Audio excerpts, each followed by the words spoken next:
Hey everyone, TimaeuSS here. Welcome to another Ash Echoes video, and today we are going to take a look at the CN launch and banner schedule. That's right, I've got a couple of months worth of banners all the way to Gene to complete the tier 0 composition that is still prevalent over on CN, because I wanted to make this video since our last CN video was so well received, going over the tier 0 meta comp with Gene, Uni, and yes, of course, this is an absolute beast of a team. So without further ado, let's go over the banner schedule so we can see how we can plan ahead, because there are already some similarities, as you can see, with the character released over on Global. So first things first, a huge shout out to the Pride One team for translating the names already, right? We'll be using this to go over the banners and the character name. So right off the bat, you can see for the Global launch, we've had the exact same banner as the CN release banner, which was Seng Ying, right? But the standard is different. Instead of Ivana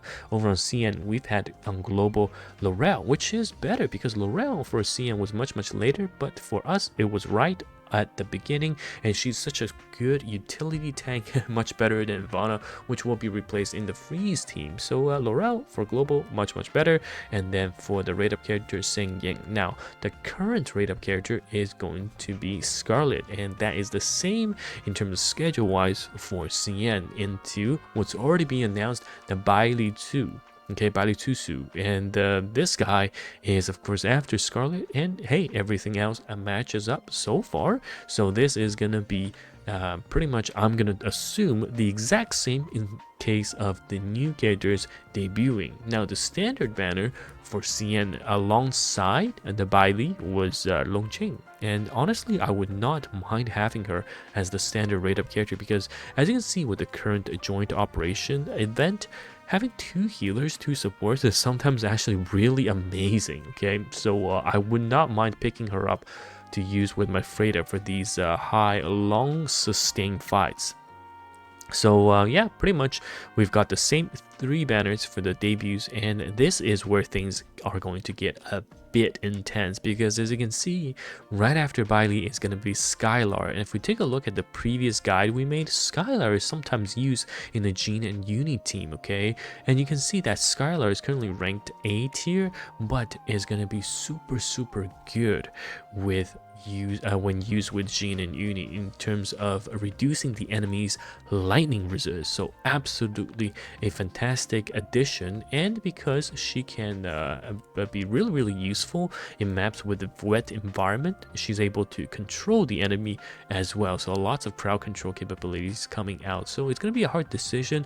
A lot of people will probably be skipping Bailey into Skylar, but if you pull on Skylar, guess who's after her? A husbando, a tier 0 husbando character who is going to be super good as a shielding character that is also able to provide crit rate, 50% for allies and 100% for summons, which makes Seng Ying absolutely busted.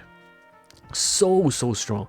And yeah, he is gonna be after Skylar now, and then you have a choice. Do I pull, if you went for Seng Ying, do I pull for Boreas and skip Skylar? Technically you can do that, because the patch after that is going to be quite intense too, because after the husbando we get a top tier waifu that is S tier in the form of Feng Qingxue. The best solution for long-term combat, and her skills can be released non-stop. Okay, it's indefinite, and yeah, she can basically just dish out damage forever, which is crazy. And she is going to be the first rate up character for the next patch, which if this was 1.1 and Skylar is 1.2, this would be our 1.3, right? And after 1.3 there is, I actually don't know who that guy is. Let's see, it's not Midas. It's probably someone who's really low on the tier list. I don't even see him, but we can pretty much safely, I would say, ignore, or it's Kylan? Yeah, I think it's this guy. Maybe it's this guy. Yeah. But I think we can safely ignore him, because I didn't see him in any of these top tier compositions, team compositions that I've seen. Okay, so we can pretty much skip this guy, and if you want Feng, you can grab her. And then after that, okay, this is version 1.4, right? 1.4 is gonna be a dual tier banner in the form of Thea.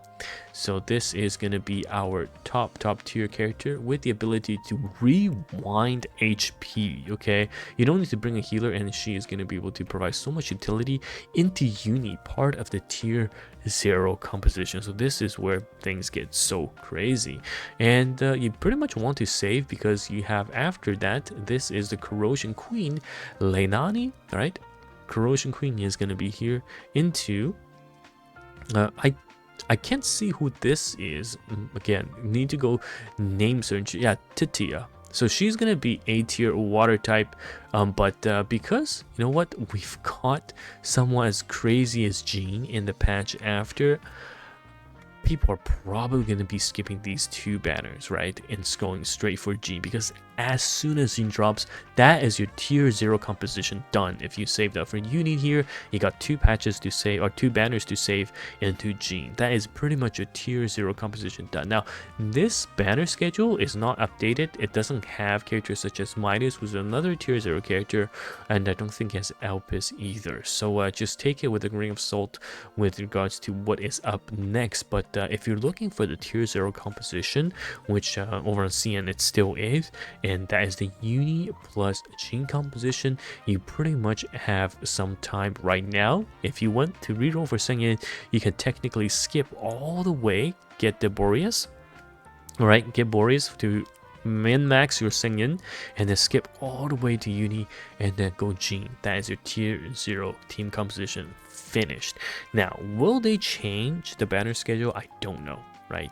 Everything is not set in stone. This is the CN schedule. I don't know if the other servers had their banners changed. I haven't looked into it, but if you're looking for the tier 0 team composition, well, there it is.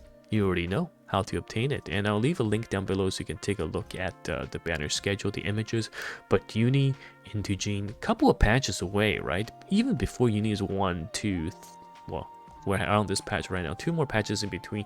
So if you are going to at least secure these 2 characters, I think you have ample of time. But if you want to pull something in between to beef out the rest of the team, you can do so as well. I think you have maybe 1 or 2 banners worth of leeway between all of these. So it really depends on what team you want to play and how you want to build out the rest of your composition. So yeah, hopefully this was helpful, and we'll get to see within the next patch if the banners are going to be very much the same or they're going to be changes. Because right now, one thing I already know that has changed that I've alluded to is the standard banner change, but also the 5-star on the banners can change as well. Because Scarlet, we have Azusa and Felicio, right?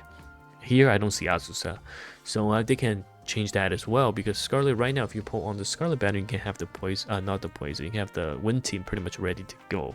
So yeah, we'll have to see how they go about changing things. But anyhow, thank you so much once again for watching this video, and it's TimaeuSS here, and I'll see you in the next one. Goodbye now.